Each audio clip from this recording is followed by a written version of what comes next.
The ability to contemplate the meaning of the world around us brings out a constant desire to deepen our knowledge and broaden our horizons. This curiosity is fundamental to the development of our species and civilization. From the advent of the wheel to the innovation of engines, from the cultivation of herbs to the development of modern medicine, from the abacus to computers, human history is a record of progress. Our drive to explore has opened the door to new possibilities to improve our quality of life and allow our species to thrive. Throughout the centuries of scientific development, human beings have been driven by the conviction to uncover the mysteries of the universe. But with each new discovery, we were confronted with new questions and challenges. Today, we live in an age in which the possibility of crossing a new threshold of scientific knowledge is within arm's reach. This is the dream of quantum computerization.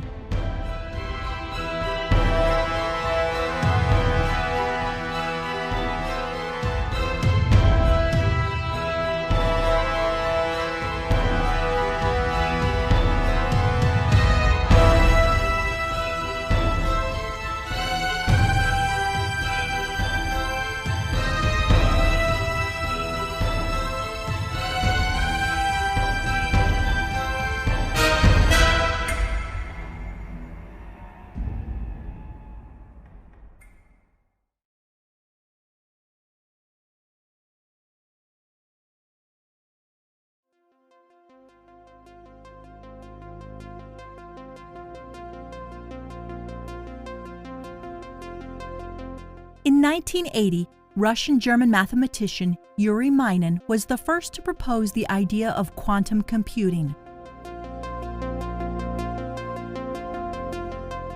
A year later, eminent physicist Richard Feynman presented a logical quantum computer model at the Conference on Physics and Computerization. The premise behind Feynman's model rested in the conviction that it would be impossible to conduct the simulation of a quantum system with the use of a classic computer. Feynman understood that the traditional engineering approach to the problem of computer development would never lead to a revolution. He based his reasoning on the laws of nature.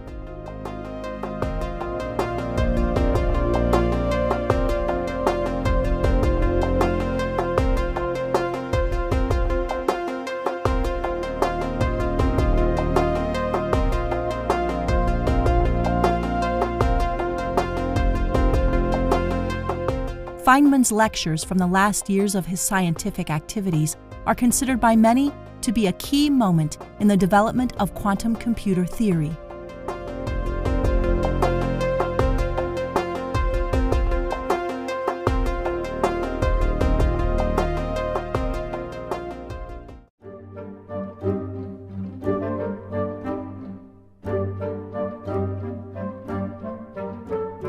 Classic computers are devices that, with the use of transistors, process information in the form of sequences of various combinations of zeros and ones, known as computer binary language. In simple terms, a transistor is a type of switch. It can be turned on, which corresponds to binary 1, or it can be turned off, which corresponds to binary 0. The grouping of transistors into special circuits, which are called logic gates, allows the computer to perform calculations and make decisions in accordance with a man-made computer program.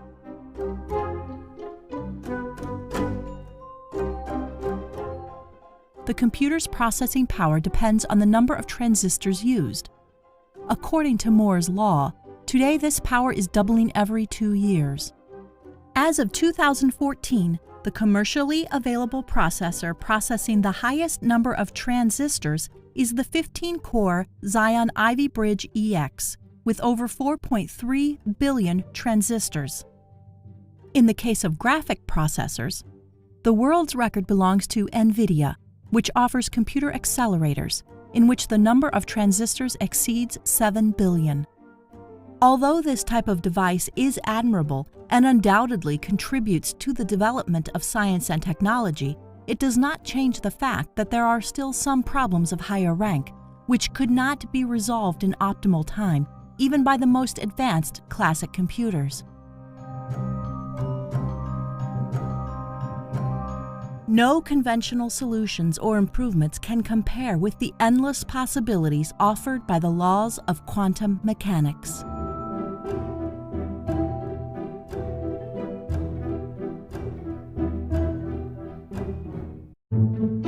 The quantum mechanical states of elementary particles, like transistor voltages, can be described in zeros and ones. Depending on the method used, we can apply various kinds of particles to the calculations. Here, the state described by the zeros and the ones is the internal angular momentum of the particle known as its spin. Although it's not possible to describe this particular feature through the use of classical mechanics, it can be likened to a magnetic bar capable of deviations. When the bar is pointed up, the state can be described by a value of 1. However, when it is pointing down, it can be described by the value of 0. In other words, spin up corresponds to the turned on switch, and spin down corresponds to the turned off switch. Using this analogy, we can describe the defined quantum states with the use of binary system, much like a classic computer. However, beyond this point, all similarity ends.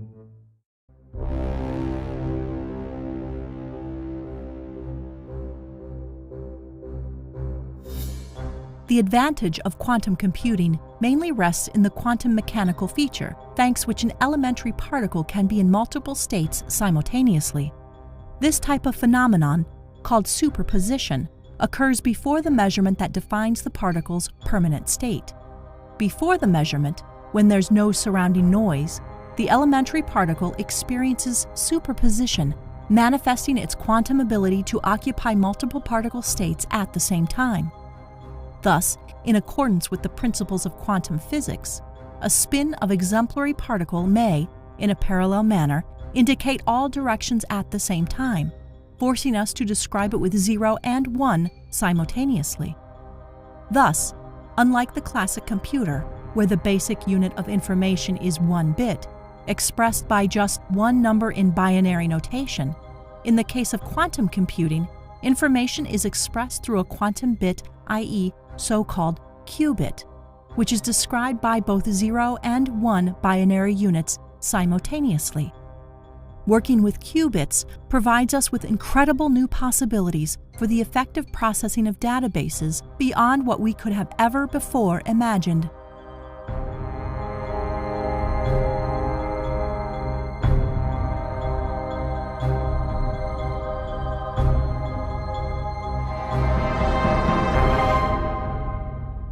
To better illustrate the significant advantage of working with qubits, let's consider the example of all possible combinations of the 2-bit data system.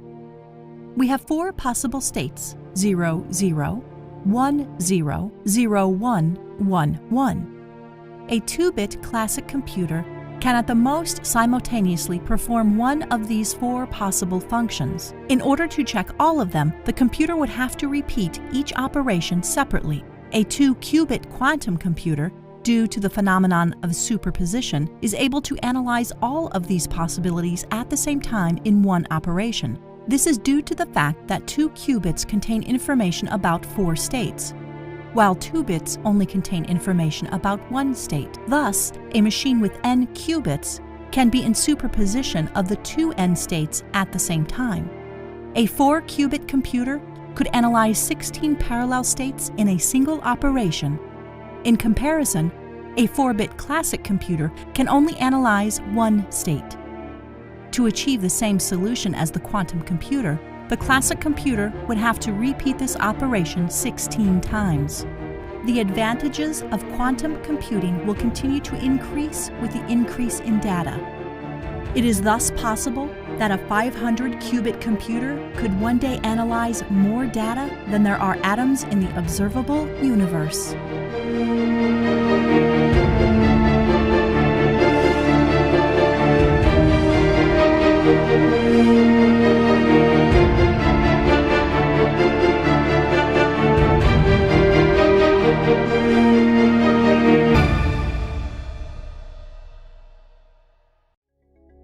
Early prototypes of quantum computers were comprised of test tubes.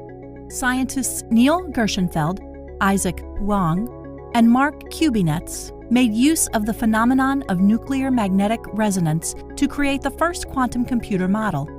The model was comprised of a test tube which contained chloroform particles.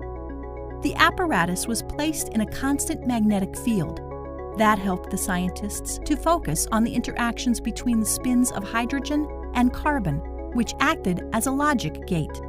The programming was conducted with the use of radio impulses of particular frequencies, which resulted in the variation of spins.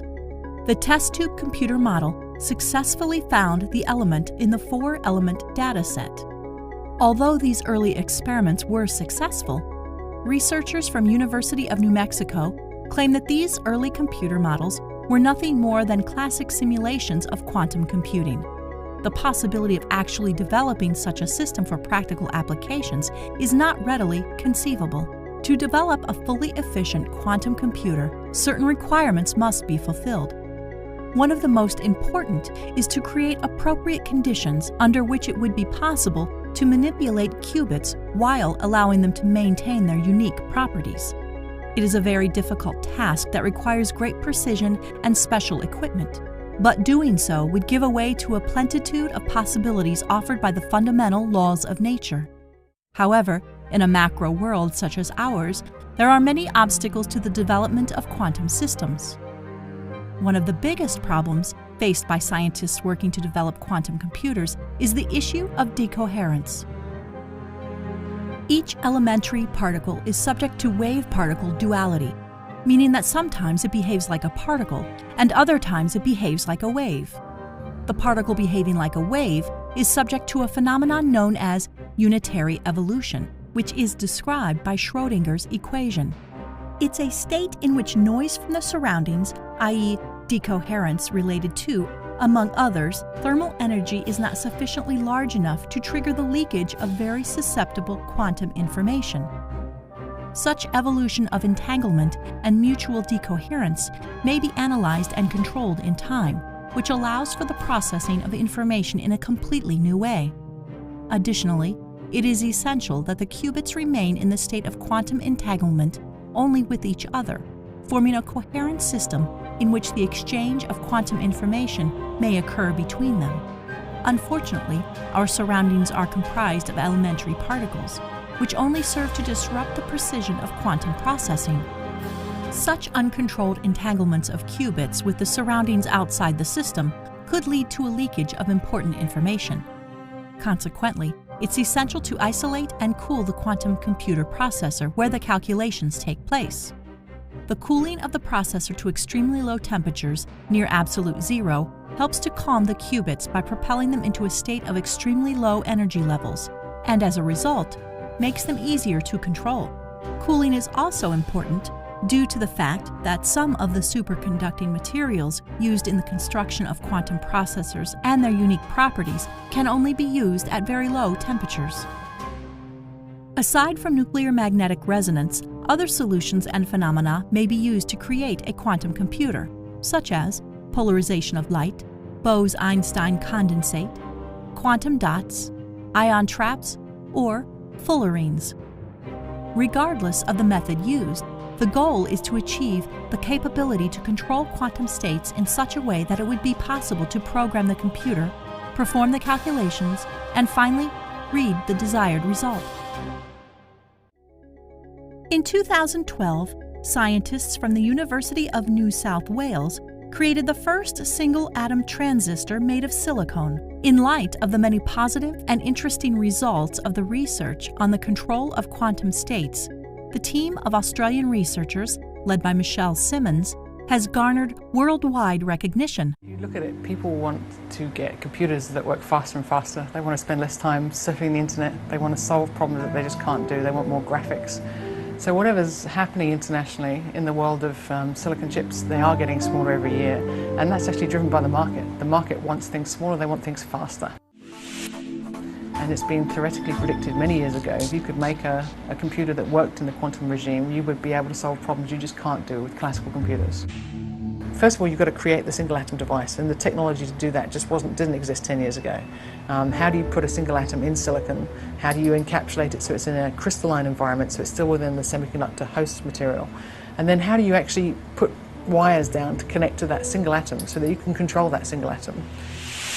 To manipulate atoms, you have to be inside a microscope such as the one behind me, and that works in an ultra-high vacuum environment. So it's a big piece of stainless steel with no air, anything inside, so it's a vacuum. And in that vacuum environment, you can manipulate the atoms. And that literally uses a very fine metal tip. And that metal tip, you actually move it across the surface of a crystal. So you see the atoms on the surface, and you literally move that metal tip across, and as it goes over the atom, it deflects. What you're doing is you're measuring a current and keeping it constant. And as it deflects, you're measuring that small change in current as it goes up in height. And so with such a technique, you've been able to image the atoms on the surface. And then by applying pulse voltages to the tip at certain points, you can actually change the chemistry of the surface. And typically what we do on the silicon surface is we take a silicon surface, nice and clean, and we put down one layer of hydrogen atoms. So it just literally has a silicon-hydrogen bond. And then with the STM technique, we can apply a voltage to the tip just above that silicon-hydrogen bond and literally release one hydrogen atom from the surface, leaving a dangling bond. And that's very reactive. And to that reactive dangling bond, we bring in phosphine gas, which will only stick to that dangling bond and nowhere else on the surface. And it's in such a way that we can bring that phosphorus and put it exactly in the one atomic lattice spacing of where we want it. And then once we've done that, we encapsulate with silicon over the top of it. And by encapsulating with silicon, we surround it with silicon atoms. So it's sitting one phosphorus atom, silicon all the way around it. It's a nice clean environment for that phosphorus atom. So here, this is our scanning tunneling microscope on the right-hand side here, and this is connected under ultra-high vacuum with a piece of stainless steel to a molecular beam epitaxy system. I guess it's very few people have, well, actually several groups have tried to connect these two technologies before, and they found that the vibrations from the crystal growth side actually destroyed the imaging that you would get with the STM. So it's actually very difficult to bring those two technologies together. So we actually literally had to work with lots of engineers with both of the companies and independent acoustic engineers to bring the two technologies together. It's a very expensive system. It cost about $3 million. It was one of those turning points, certainly in my career, because if they didn't come together and work, that probably would have been the end of me. We built the whole crystal structure inside the vacuum, one atomic layer by a time. And then at the end, we take it out, and then we have to find it. And that was one of the first challenges we had, was how do we find that single phosphorus atom? And what we've done is, over the last 5 to 10 years, is we've developed techniques and patented them. We're making markers in the surface that are visible all the way through when you put it in vacuum and when you take it out, and making sure that phosphorus atom is registered with respect to that marker. But how do you connect to the outside world? The connections you've got to make have got to be as small as you can make them, so that when you literally try and address that atom, you're just addressing that atom and not all the atoms around it. So when you take it out, you can see the marker, you put down your metal electrodes on the surface that control the spin states and the electron states of the phosphorus atoms, and then you apply voltages to those on the surface. The recording of information starts with the introduction of atoms into the lowest energy state through cooling of the device. Phosphorus atoms have electrons which also have a spin. Let's imagine the electron as a pendulum. When it is in its lowest position, it has the lowest amount of energy, but when we start to push it lightly, it gains energy. Such pushes can be performed with the use of microwave radiation, which propels the electron into an increasingly higher energy state. When the pendulum reaches its culminating point, the electron may detach itself from the atom. The single electron transistor is a very sensitive measurer of the flow of electric charge, thanks to which we can examine the flow of a single electron. This type of electron detachment from the atom is equivalent to a particular direction of spin corresponding to the number 1 in binary notation. In other words, our capacity to measure the flow of a charge enables us to learn which spin had a single electron. So what we see here is first a spin-up electron tunneling in, and then after that a spin-down electron tunneling back out again. To me, as a physicist, this is actually the most amazing thing that I've done in my scientific career, to be able to observe something that I would never be able to see with the bare eye, and still we get it visible with these extremely sensitive measurements, to look at one single electron spin instead of things that you can touch with your bare hands. If the Australian team is successful in increasing the number of qubits such that all of them are appropriately isolated from the environment, while in a state of quantum entanglement, then it will open up a new door in the world of quantum computing.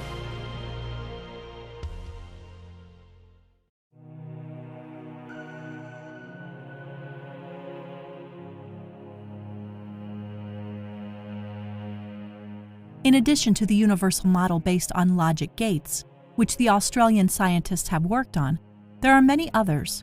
One such model is the adiabatic quantum computer. The adiabatic computer was built by the company D-Wave, which was the first in the world to put such advanced equipment on the commercial market. This company, founded by Vern Brownell and Geordie Rose, began in the Physics and Astronomy Department of the University of British Columbia in Canada, but it later became an independent entity. The idea of building a quantum computer system was born out of the scientists' experiments with superconducting materials. The basic elements of D-Wave's computer processors are called SQUIDs, superconducting quantum interference devices, which are some of the most sensitive devices used to measure the intensity of magnetic field. In simple words, SQUID is a certain kind of superconducting ring divided by what is known as the Josephson junction.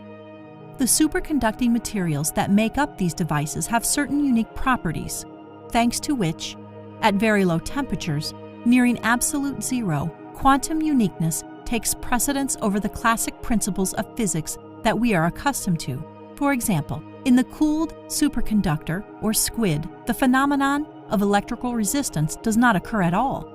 And due to a phenomenon known as the Meissner effect, some objects can even levitate. Unlike the single-atom transistor, here, the form of qubit is the direction of movement of many united electrons, which, as a result of the low temperature and superconducting properties, may be considered equivalent to what, in the previous model, was the direction of the spin. In other words, here, zeros and ones describe the direction of flow of electrical current through the superconducting rings. The clockwise flowing current corresponds to 0, while the counterclockwise flowing current corresponds to 1. The entire computerization process in this type of model is based on the probabilistic method of what's known as quantum annealing. Quantum annealing consists of finding the optimal values among all possible solutions. The name of this method is derived from annealing in metallurgy, which is a technique of controlling the temperature of the cooled metal alloy. Slow cooling allows for the formation of ordered crystalline structures. In quantum annealing, the magnetic field is the equivalent of temperature. For instance, to find the lowest valley during a hike in mountainous terrain, we would have to trek across the terrain to finally arrive at the right place. Quantum mechanics reduces this search. Quantum tunneling is a unique phenomenon which allows the particles of the micro-world to cross the walls, contrary to the law of conservation of energy. Thanks to quantum tunneling, the electron searching for the lowest point in the given terrain would not have to cross it up and down, because it would have the ability to penetrate through those intuitive mountains, allowing for much more efficient searches. If the controlled variations in the magnetic field during this walk of electrons are sufficiently slow, then once the magnetic field is turned off, we should be able to arrive at the correct solution, which in this analogy would be the lowest point of the area. D-Wave's first client was an American armaments company called Lockheed Martin, which at the end of 2010 decided to purchase a 128-qubit D-Wave 1 computer for $10 million. In 2013, with the cooperation of Google, NASA, and URSA, D-Wave created a 512-qubit D-Wave 2 computer for an artificial intelligence laboratory. Researchers in this laboratory are using the D-Wave 2 computer to facilitate them in their work on and in areas such as the improvement of voice activation device technology, development of new drugs, climate change modeling, optimization of traffic control, development of robotics, and machine navigation and shape recognition. However, within the scientific community, there is a continuous and lively debate over the question of whether the computers manufactured by this Canadian company can actually be considered as fully quantum. One of the basic allegations posed by the critics is the possible absence of quantum entanglement occurring between the qubits comprising the D-Wave processors. However, according to most recent published scientific studies, the computer definition used by D-Wave is correct. Only time will tell whether this information is definitive. In order to take advantage of all that is offered by the fundamental laws of nature, we need software and algorithms, which are just as necessary as basic construction elements. Creating the algorithms, however, is a very difficult task, as it requires that we take into account the counterintuitive laws of quantum mechanics. Nevertheless, there are many people who have risen to the challenge. Peter Shor and Love Grover are the creators of some of the most well-known quantum algorithms. Most notably, since its creation, Shor's algorithm has generated a great deal of discussion among the scientific community, as it could be used to break the modern encryption keys, such as RSA. If there were a quantum computer capable of efficiently using Shor's algorithm, the use of encryption, to secure bank accounts and other operations, and the accompanying difficulty of mass numerical division would cease to exist. Classic computers don't handle these type of difficulties very well, so we can sleep peacefully without worrying that our bank account will be cleaned out by a quantum hacker. Another significant algorithm is Grover's algorithm, which was devised to sort through information in unordered databases. Imagine searching through a phone book with a random assortment of names. In order to find a given telephone number, you would have to search through each and every listing, which would undoubtedly be cumbersome and time-consuming. However, by applying Grover's algorithm to a quantum computer, you could retrieve the desired name in only a few seconds. It should be noted, however, that a single outcome obtained from such calculations is only a probable solution. The more times the computer performs the calculations, the more likely it is to find the proper solution to the problem. Quantum computers are devices mainly designed to solve complex problems, which require us to deal with very large amounts of data. These types of machines will soon find their practical application in research laboratories instead of computer games. The role of a quantum computer is to provide assistance in capturing what is beyond the boundary imposed by time and energy needs. Perhaps in the not-so-distant future, we will be able to climb up the ladder to a new rung of possibilities, such as the creation of new drugs, breakthroughs in research on climate change, and the development of new technological devices. It is the hope that these new discoveries will provide us with a deeper understanding of the structure of the reality that surrounds us. And all of this thanks to the laws of nature and the desire to explore, which defines humanity.